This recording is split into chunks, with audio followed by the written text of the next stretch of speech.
Jacques brings a wealth of experience and insight, and we're confident you'll find the session both informative and practical. We encourage you to engage during the webinar by adding your questions to the chat, and we'll address your queries either during the session or in the Q&A at the end. Let's get started. Thank you, Jacques, and over to you. Thank you very, very much, Verity. I appreciate it. Thank you for the opportunity, and thank you everyone for joining. So let's get right into it. We'll be sharing my screen with you, and let's see.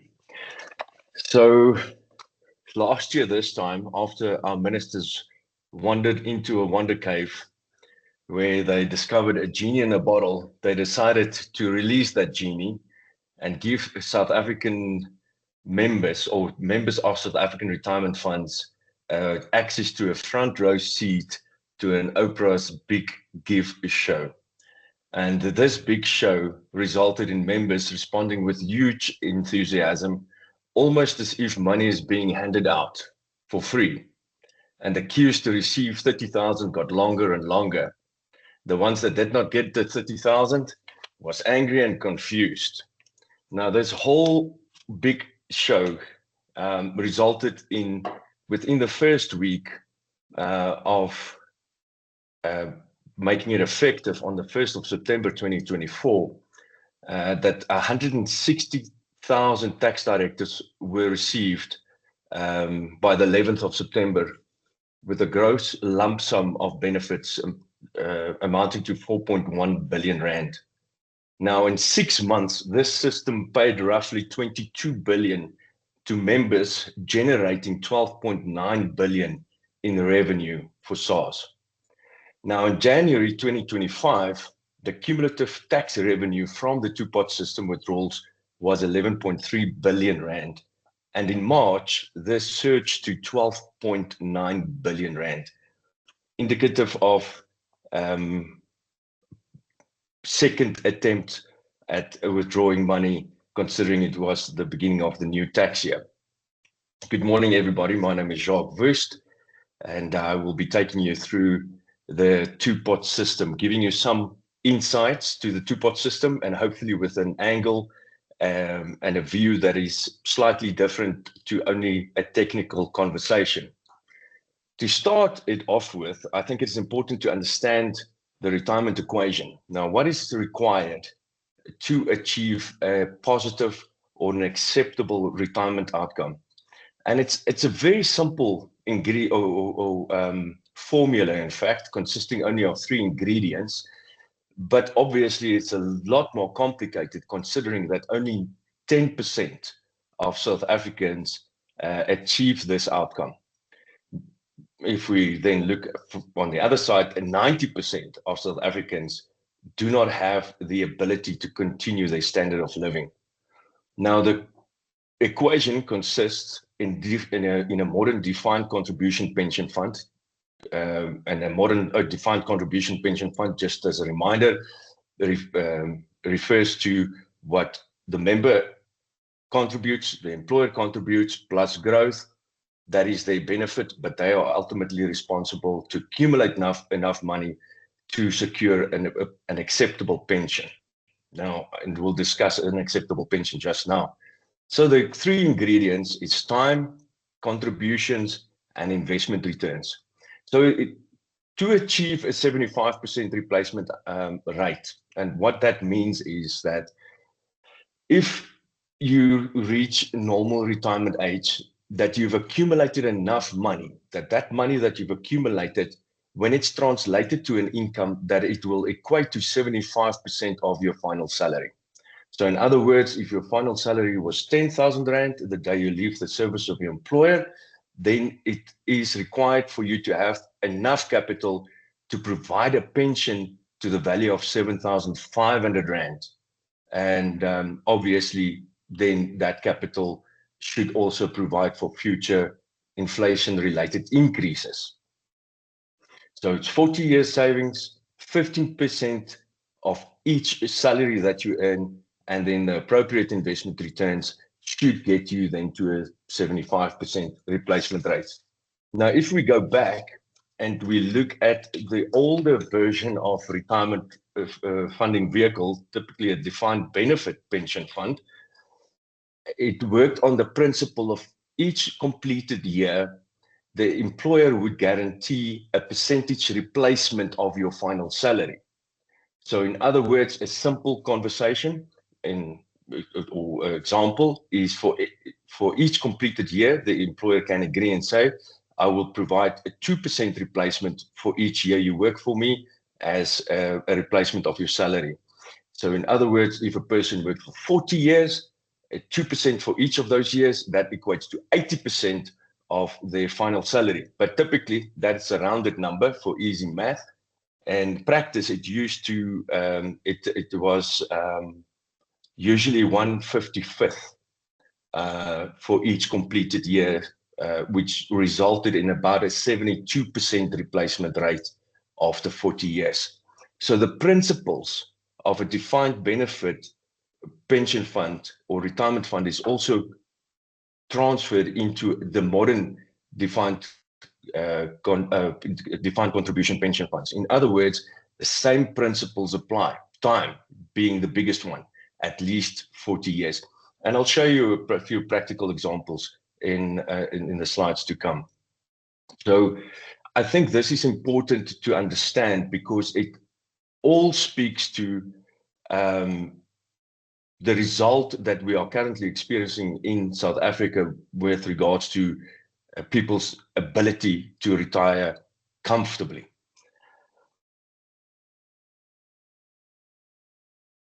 So before I continue, let me just reiterate this. And it's important to realize that in the world that we currently operate or functioning in, is that the focus is so much on the amount of capital that I have or can accumulate. And everybody's focus is on the bottom line, how much money I have. But the real conversation and the more important conversation to have is what does that translate to as an income? And that is, I believe, where the focus should be shifting towards, is for members to understand what the purpose of this capital is to replace my salary the day when I leave the service of my employer. Now, retirement savings leakage, behaviors and events that result in complications for retirement outcomes, obviously is withdrawals and lack of preservation, low retirement contribution rates. Now, in the previous slide, I indicated at least 15% of each salary should be contributed for at least 40 years.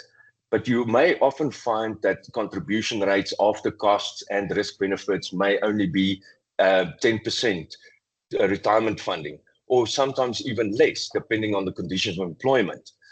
But it's important also for members to understand this formula, to realize that if the condition of employment only provides for 10% retirement funding contributions, that there's a responsibility on the individual to make up the difference.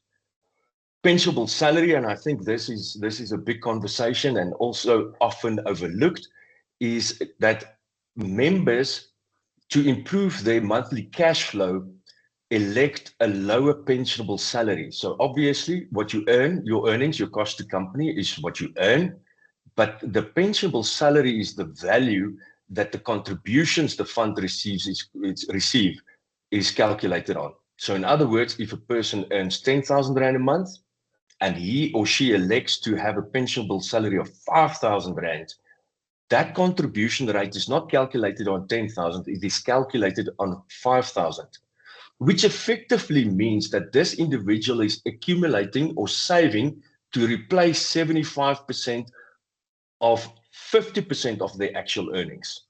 And this is also one of the big holes in the bucket when it comes to retirement savings.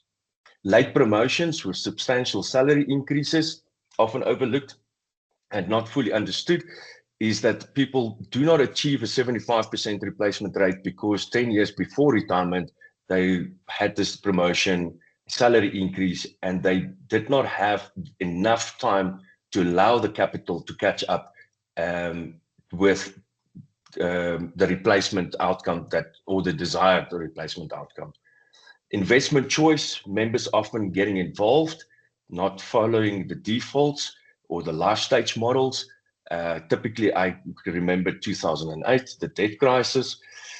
Again in 2020 with COVID, people act emotionally after the event, after the losses, they move to the money market, and then they lose out on the opportunity on the upside again because they move back too late. They often respond after the fact. So investment choices, investing too conservatively early on and potentially investing too aggressively later on, especially when they are close or near to retirement, which may result in exit risk. Divorce, and this is an interesting one. In my experience, I've even experienced people getting divorced not because they don't like each other, just because they are desperate for money, and to have access to at least 50% of that money, of the retirement savings. And then early access to retirement savings. In a way, I almost want to say it is now exacerbated by the two-pot withdrawals, but there is that caveat of mandatory preservation, and we'll explore it in the next few slides.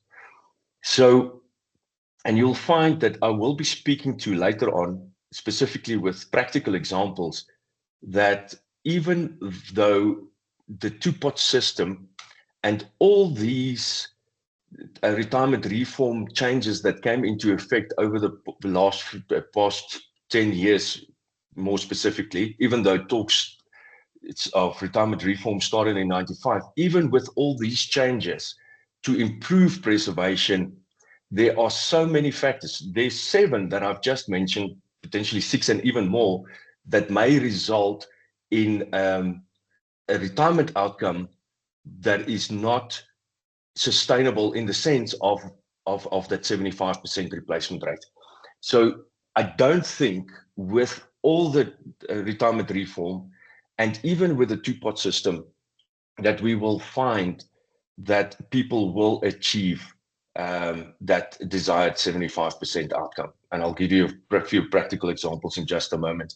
So all of these changes that we've seen over the years are focused to improve retirement outcomes, and I think we will see improved retirement outcomes, but not necessarily it will not necessarily find that people will be in a position to continue or to retire with comfortably, as indicated by the definition of a comfortable retirement.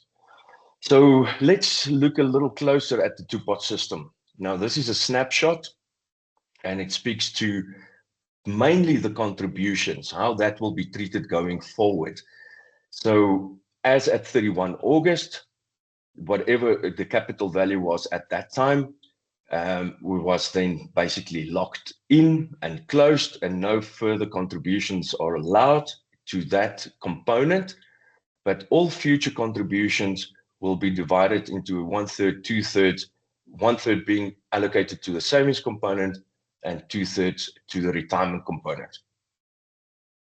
If we break it down a little bit more, we'll find that the vested component, the accumulated savings as at 31 August, that was the fund credit, with no further contributions allowed. And members joining after 31, that's why it refers to the two-pot, if you think about it. And I will be referring to pot and component interchangeably, but they're the same thing. Members joining after 31st August will not have a vested component or pot unless it's transferred in. And the vested component is subject to the same rules and income tax treatment governing retirement funds before 1 September 2024. The retirement component, 2/3 of a total contribution, member plus employer, excluding risk, will be allocated to this component. No withdrawals, no withdrawal benefits are permitted, even if a member is retrenched. So there was reference made in the recent budget that they will explore the possibility of allowing members to access the retirement component with under specific conditions, financial stress and so on, but with specific qualifying criteria. The balance in this component can only be accessed at retirement and must be utilized to provide a monthly pension. In other words, it must be annuitized. The savings component, 1/3 of the total contributions, that is member and employer, excluding risk, allocated to this component. And now this is what differentiates this component, or what makes this system so unique, is that it allows access to retirement savings while a person is employed. So a member is allowed one withdrawal in every tax year of any amount that is available, provided that it's more than 2,000 Rand. And the seed capital, very important. This was a once-off event to kickstart the savings component.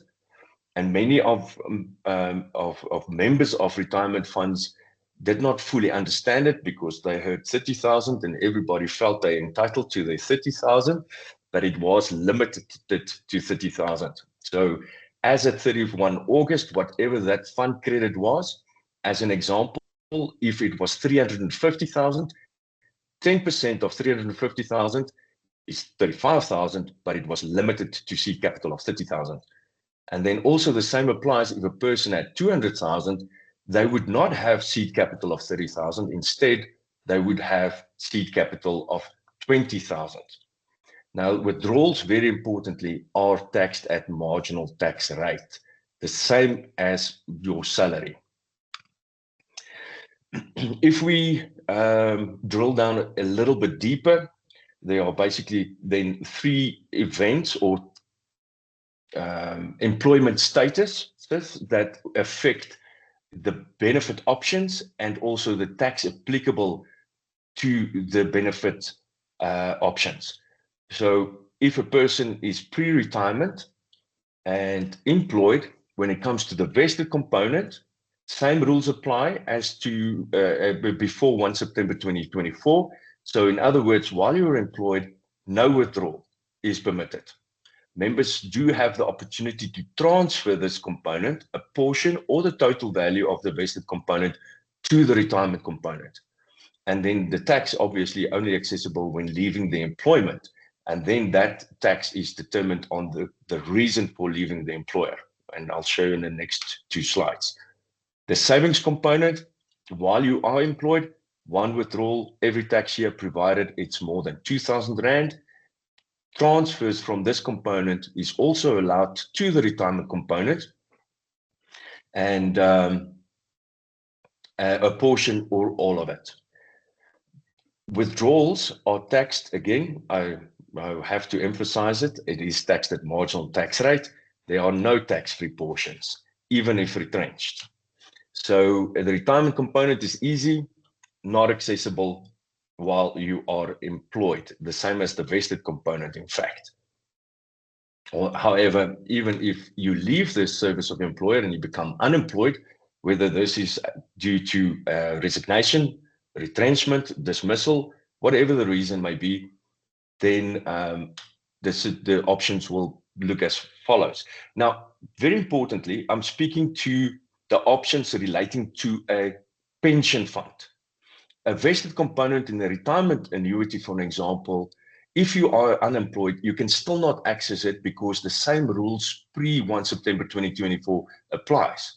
But then we also have to consider provident funds that may have a vested component as a result of P-Day that was implemented on 1 March 2021, which means that that is where the alignment occurred to align provident funds with pension funds. So there was already a vested component established in a provident fund for members who were members of a provident fund at the time, saying that all the rules, meaning at retirement, they can withdraw all that money. They don't have to annuitize. But then obviously they will have a second vested component.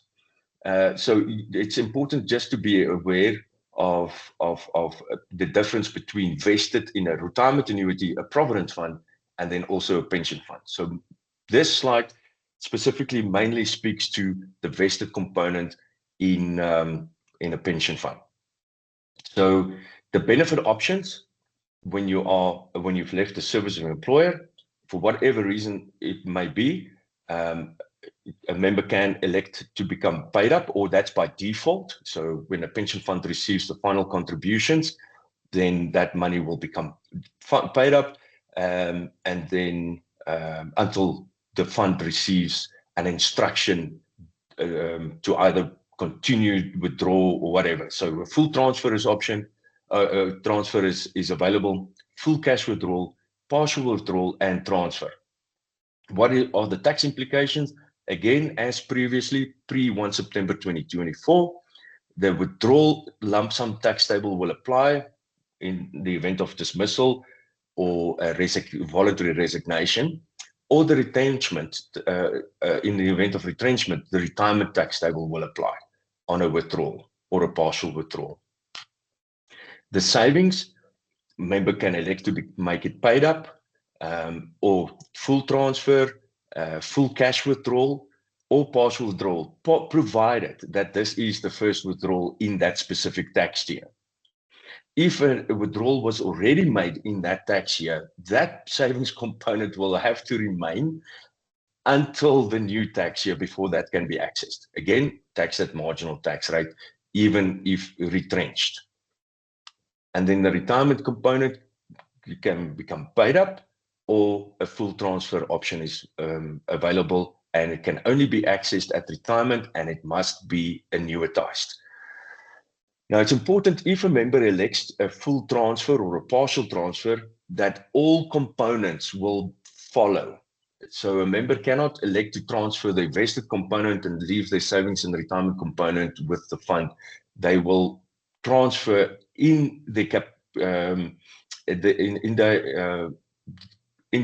status as a vested savings and retirement component. They will be transferred to the new fund as a vested savings and retirement component. No withdrawal, I just perhaps want to highlight that no withdrawal is permitted from the vested component if a member reached normal retirement age. In that event, a member has to annuitize. And important, normal retirement age is not determined by the fund. It is in fact a condition of employment agreed between employer and employee. What happens in the event of retirement? So typically when a member reaches age 55 and beyond, and some funds like Sentinel Retirement Fund has approval from SARS to allow members to retire within 10 years of normal retirement age, provided that the member is at least age 50. So that means that if a member has a normal retirement age of 60, they already qualify for a retirement benefit as early as age 50. So what are those benefit options with regards to the vested component? Again, as previously, pre-1 September 2024, can receive 1/3 cash, and then 2/3 must be annuitized. And the tax on the lump sum is the retirement tax table that will apply, that first 550 tax-free and so on. But remember, that table works on a cumulative basis, and past transactions or withdrawals will affect the tax outcome. And then obviously the annuitized portion, the monthly pension, is subject to the income tax tables. Savings, a balance after career withdrawals, obviously whatever is left can be paid as a lump sum, or it can be transferred to the retirement pot to create a bigger annuity. So a member can take all of it, a portion of it, or take none of it. And if they take nothing, then that amount will be used as a monthly pension. Again, the retirement, this is the only time I want to highlight that, where the retirement tax table on the lump sum withdrawal from the savings component will apply. And whatever is not taken as a lump sum and what is converted as a monthly pension, that pension is subject to income tax tables. And then the retirement component must be annuitized, no commutation allowed. However, you'll see here at the bottom, from 1 September, under this new system, the qualifying criteria for the de minimis provision has changed, and I'll show you in the next slide. But again, the monthly pension is subject to the income tax tables. So the de minimis. Now, to determine the de minimis, now I still find that people refer to the 247,500 de minimis, which is not accurate. It has changed. So it's basically 2/3 of 247,500. 165,000 is now the new de minimis amount. Now, to determine this, the member must calculate 2/3 of the vested component. So that is the fund credit as of 31 August 2024, plus any growth earned. And then they must add the full value of the retirement component to that 2/3 of the vested component. The savings component does not form part of this calculation, as the full value can be withdrawn. So in this example, if the savings component fund credit is 20,000, the retirement component 60,000, and the vested component 120,000, the calculation is the 60,000, the full value of the retirement component, plus 80,000, which is 2/3 of the vested component, is 140,000, which means it's below the 165,000, which will allow a member to fully commute the benefit. They don't have to annuitize. Guidelines on voluntary contributions and component transfers. So when it comes to voluntary contributions, members of most pension funds allow members to make voluntary contributions over and above the agreed contribution rate. So if a member elects to contribute voluntary contributions, it is important to note that the treatment of the voluntary contributions are exactly the same. So in other words, if a member contributes 600 Rand a month voluntary, 200 Rand of that 600 will be allocated to the savings component, and 400 Rand will be allocated to the retirement component. Now, in most funds, the same underlying investment portfolio will apply, and paid up members, this is after default regulations that was introduced in 2019. No, paid up members are not allowed to make additional voluntary contributions. Another thing that I perhaps just want to reiterate or highlight for you when it comes to voluntary contributions is that members must understand that once they take their after-tax money and voluntarily contribute, they potentially can benefit from the tax deduction depending on how the payroll operates. But in the end, that voluntary contribution loses its voluntary discretionary identity, and it becomes compulsory money. It is now subject to the Pension Funds Act and the Income Tax Act that regulates pension money. So it's not a matter of accumulating 600 Rand over time and then feel like, oh, it's my emergency fund, I now want to access it. That cannot happen. Of that 600 Rand, you will only, or the member will only be able to access the accumulated 200 Rands over time from the savings component withdrawals that is allowed. Transfers from savings and vested components, I've earlier mentioned that this is possible, but members must take caution that this is irreversible. Once the fund's vested money or savings money moved into the retirement component, the rules of the retirement component now applies, which means there's no access to it, and it will have to be annuitized when a person qualifies for a retirement benefit. Section 37C, 37D deductions rather, a non-member spouse remains entitled to a portion of a member's pension interest, obviously as determined by a valid divorce order. But the pension interest will comprise the combined value in the vested savings and retirement component. So again, I'm making a reference to events and leakage that even though there's mandatory preservation, that events like divorce can impact a member's benefit dramatically, in fact, and will definitely reduce a positive retirement outcome. So pension interest is the combined value of all the components. And after a divorce, this is also important. Many times members are under the impression that divorce payment qualifies as a withdrawal in a tax year, which is not the case. After a divorce, a member can still qualify for a withdrawal from the savings component, provided the balance is more than 2,000 Rand and provided it is the first claim in that respective tax year. Also important to note is that part of the application, and I think this is often omitted, and I've seen it, is that when members apply for a withdrawal from the savings component, it is important that they indicate if they are busy with divorce proceedings. And if they are, the non-member spouse is in fact required to approve or sign this withdrawal, because if this withdrawal occurs, it is in fact negatively impacting her outcome.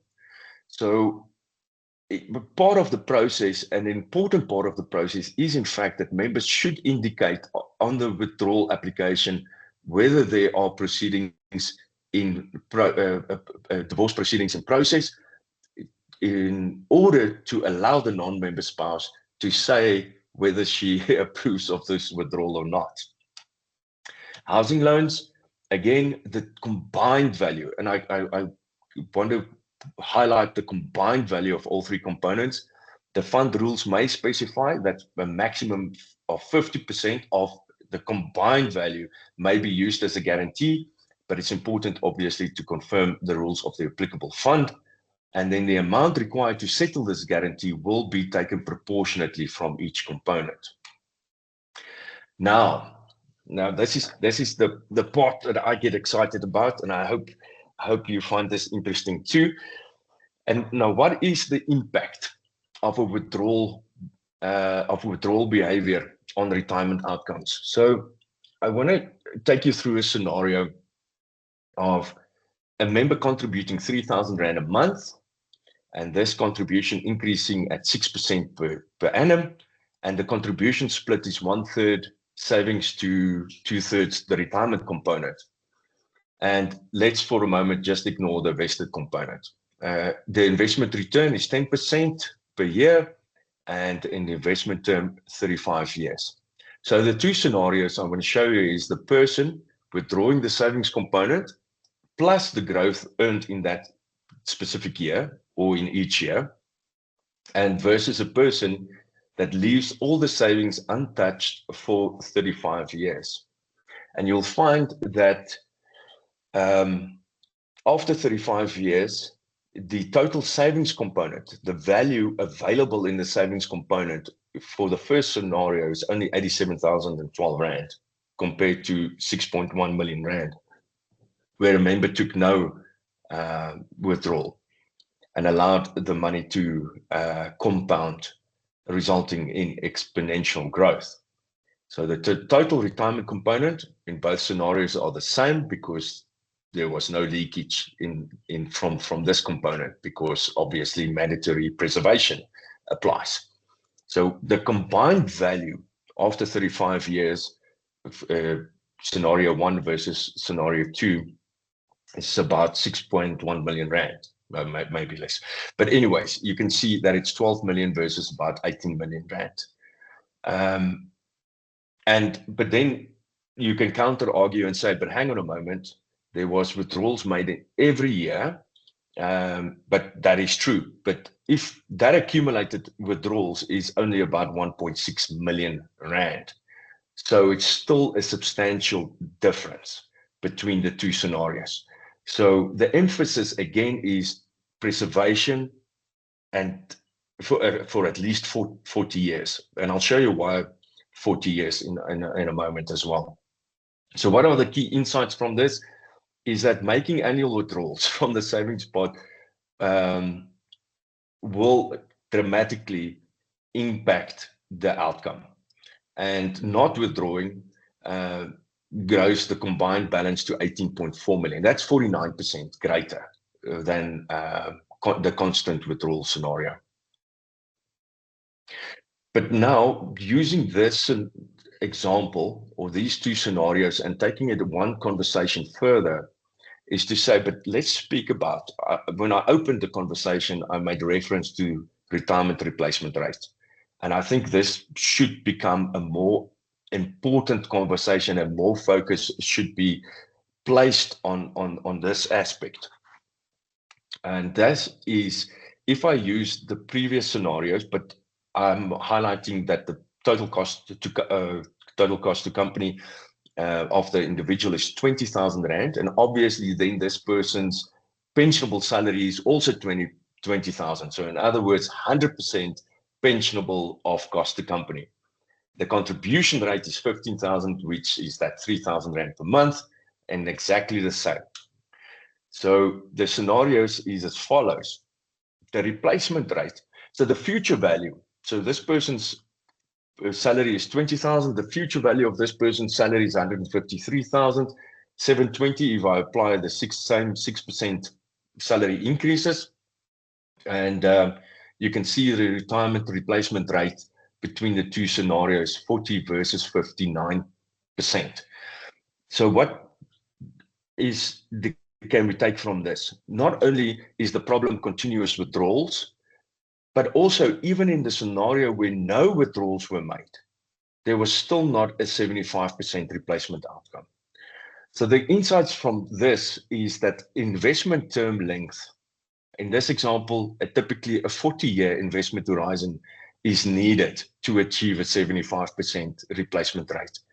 Or a person must then consider contributing or saving more, or invest more aggressively, take more investment risk to try and achieve higher investment returns than the indicated 10% there at the top.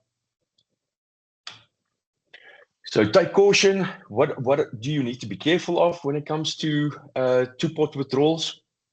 Members can move to a higher tax bracket, and there are many practical examples of that. SARS will recover any outstanding amount. They will take what is owed to them through the IT88 process or deductions. And then even small withdrawals will negatively impact member finances by reducing long-term compounding growth of the savings. So accessing retirement money should always be considered as the last resort. So in summary, everybody's been very quiet. I was hoping for an interactive session. I perhaps should have said it earlier. But anyway, we are nearing to the end. Is that the two-pot system was introduced to improve retirement outcomes and to encourage long-term saving preservation. And the system aims to strike a balance, and I actually want to put aims in bold, to strike a balance between immediate financial needs and long-term saving goals. Members can access a portion of the retirement savings without leaving the service employer, and obviously mandatory preservation of the 2/3. But now, this is the three that I needed to highlight to you, is that even with the improved preservation, the system alone will not deliver a 75% income replacement at the retirement. And ladies and gentlemen, that is me thanking you for your time and your attention. And I hope that you have questions for me. Thank you for a very insightful session, Jacques. I've actually got two questions from our audience. Okay. The first one is from Earvolt. He says, can a client reduce their monthly contribution? And is there a limit to how much they can reduce it? Reduce the month? Yeah, okay. Obviously, reducing a monthly contribution, when it comes to a condition of employment and the special rules, so if the contribution rate is predetermined by the conditions and reflecting in the special rules, let's say it is 15% per month of salary, that cannot be reduced unless there's a renegotiation between employer and employee. The only way a member can reduce the contributions is by reducing the pensionable salary, if obviously the conditions provide for it. So an individual will find it difficult to reduce contributions. It very much depends on the conditions of employment. But the easiest way to do it is not to amend the contribution rate, but to reduce the pensionable salary. As in the example that I've used earlier, if a person earns 10,000 Rand per month, instead of contributing 15% of 10,000 Rand, which is cost to company, have a pensionable salary of 5,000 Rand, which would then result in 15% of 5,000 Rand, which is 50% the reduction in the contribution. Ewald, I hope that answers your question. If there's anything you'd like to add, please feel free to put your camera on and just pose your question. In the meantime, I'm just going to present Ridzani's question. In a divorce, can the two parties decide that they don't want to touch their pension funds if married in community of property, or do they say that the pension funds will need to be halved whether we like it or not? Oh no, it can definitely be negotiated. So if we could just keep on mute. Oh, okay. It's my personal thing. Oh. Hi there. Sorry, can we just stay on mute? Thank you. So go ahead, Jacques. No problem. Amanda, I hope your personal thing that you're okay and it's not too serious. So when it comes to the question of divorce, even in community of property, it can be negotiated. It does not have to be 50% split. So in other words, whatever the two parties agree will then be captured in the divorce agreement, and which can say even 0 or 100%. I've seen events where a member agreed to give 100% of his benefit to the spouse. And then I've also seen events or times where they agree to not touch each other's pension funds. So it's not that it's an obligation to split it. It is all about negotiation and agreement. Okay, and then Ridzani has a second question. She says, my current replacement ratio is 38.92%. What does that mean? Do I need to save more to reach the 70% replacement ratio? Yeah, 100%, absolutely. So if your current replacement rate is 38%, it basically says that if you stay on track and on path on what you are currently doing, your current contribution rate, your current investment returns, if you just continue on this path, the day you retire, you will have enough money to replace 38% of that final salary the day you leave the service employer. And again, just using a very simple, because it's easy math for me, is let's say your final salary is 10,000 Rand the day you leave the service of employer. What this projection is aiming to tell you is that you will then, with a 38.9% replacement rate, will have enough money to provide you with a monthly pension of 3,890 Rand per month. So you were earning 10,000 Rand, but you're on a 38% replacement rate, which means you will only have enough money to provide a pension to the value of 3,800 Rand per month. So there are different mechanisms or approaches to close that gap. One is you can increase your contribution rates through your existing retirement fund, either through voluntary contributions or potentially reviewing your pensionable salary. I often think people are not aware of what their pensionable salary is and what that means. So again, increasing contributions through voluntary contributions, reviewing your pensionable salary, and the other approach to try and close that gap is to be more aggressive with your investment, to say, I'm taking the maximum investment risk to try and achieve the highest return over the long term. But it's also, you've got to be careful and consider your investment horizon and other factors like that. So increase contribution, increase investment risk, and then the very important aspect that if you cannot improve that 38%, then you have to try and adjust your lifestyle to come within a 38% replacement. So in other words, try and reduce your spendings as you get closer to retirement to be within a 38%.